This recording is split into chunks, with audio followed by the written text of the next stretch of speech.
Hi! Good morning! Welcome back to my channel. Taba ng mukha ko, grabe. Ngayong umaga, i-share ko ang aking skincare routine kung anong ginagawa ko pagising ko sa umaga. Pero, kanina pa ako gising, mga 4:30 gising na ako kasi nag-prepare ako ng baon, saka papasok kasi ang asawa ko, kaya maaga ako nagigising talaga. So, ngayon wala akong gagawin. I-share ko sa inyo kung ano ang una kong ginagawa kapag mag-isa ko na dito sa bahay. And unang-una kong ginagawa, syempre maghihilamos ako sa toothbrush. I-share ko sa inyo kung ano yung mga gamit ko sa mukha ko. Pangit ang mukha. Ganyan talaga pag buntis, madaming lumalabas na kung ano-ano sa mukha. And samahan niyo ako ngayong araw na to, and i-share ko po sa inyo kung gagawin. Tatali ko muna tong buhok ko, buhag-hag, para hindi mabasa. Pasensya na kayo first time ko kasi mag-vlog, kaya hindi ko alam kung anong sasabihin ko. Pasensya na. Grabe yung team. Ayan, tali ko lang yung buhok ko. Kapag natali na, alis na ako. Punta na ako sa lababo. So yan, nandito na tayo ngayon sa lababo. Lababo talaga. Una kong ginagawa, facial wash. Ginagamit ko is yung mild lang kasi sabi ng OB ko, pwede naman daw akong gumamit pero wag lang daw yung matatapang kasi sensitive nga ang skin ng buntis. So ito, binili ko pa sa Pilipinas nung huling uwi ko. And by the way, nasa 35 weeks na pala ako ngayon. So ito po ang gamit ko through my pregnancy. Ito lang siya. Yan. Sensya na, hindi ako marunong. So, ano kong ginagawa? Mag-iilamos ako.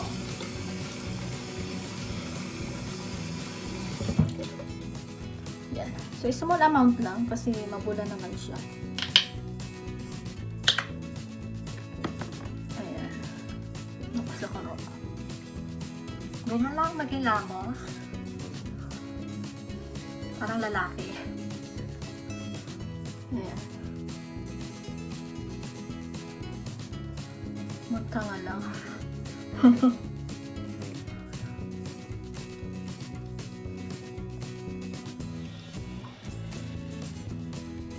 Yan. Pinaka nililinis ko yung dito sa may ilong ko. Saka sa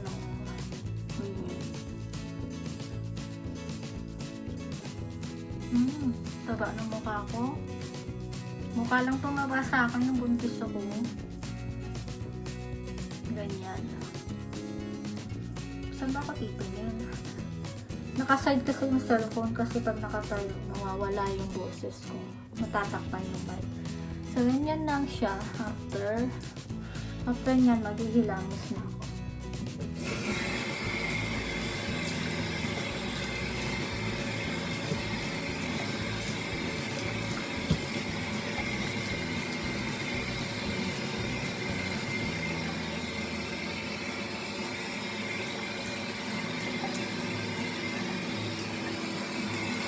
Tagal. Yan. Tapos na. So, kuha lang ako ng tissue. Tissue ang ginagamit ko sa mukha ko kasi hindi towel. Kasi sabi ng derma nung nagpa-derma ako, dermatologist, sabi niya, kaya daw hindi nawawala yung tigyawat ko dahil sa towel na ginagamit. Kasi ang towel daw dapat binibilad sa araw para mamatay yung bacteria pag ginagamit. Kaya hindi ako nagbibilad ng towel kasi yung bahay namin walang sampayan. So yun, tissue ang gamit ko. Tapos dab lang. Tumutulo, ano pa yan? Dab lang. Dapat hindi siya harsh kasi sensitive nga daw ako skin. Dapat talaga charot. Ayan. Pagkatapos magpunas ng mukha, hindi ako nagtutoner sa umaga. Gamit ko agad moisturizer na. Saka moisturizer na gamit ko, mild lang din. Ito ang gamit ko. Itong cream na to, Innisfree. Mild lang kasi daw to eh. So, after ko maghilamos, hindi na ako nagtotoner. I-skip ko na yung toner sa umaga. Pero sa gabi, bago matulog, nagtotoner ako. Kaya ito ang gamit ko sa umaga. Ito. Nag-blur. Yan. Ano lang siya, mild lang siya. Actually, sample nga lang ito eh. Walang pambili. Kasi,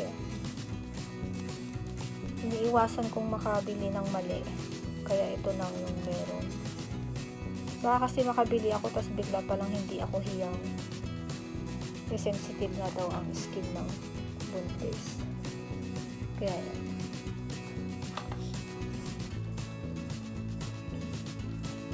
Oh, yan lang ang ginagamit ko. Hilamos lang saka moisturizer. Kasi nasa bahay lang naman ako eh. Ganyan ako maglagay. Parang lalaki na. Ayan. Enough na yung malagyan lang yung buong mukha ko. Para hindi siya dry. Hindi din siya magaslang. So, after nito, maglalaban na ako. Yun lang.